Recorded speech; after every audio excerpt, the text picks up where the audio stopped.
Today, I'll show you how to add a partner library to your Libby account. After opening the app on your phone, PC, or tablet, your first step is to go to the menu page and click Add Library. Then in the search bar, look up Valnet to pull up all our partner libraries.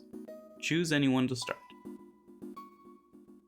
Follow the normal sign-in steps, but when it asks where you usually use your library card, choose Valnet.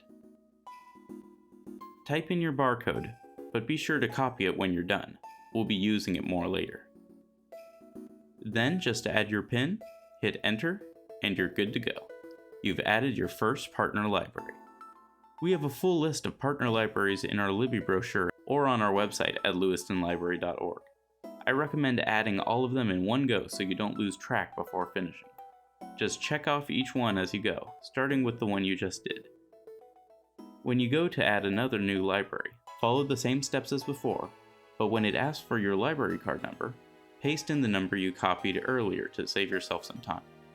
Once you have a full list of 12 libraries, you're done. Now you can search and place holds on different libraries, each with their own hold and loan agreements.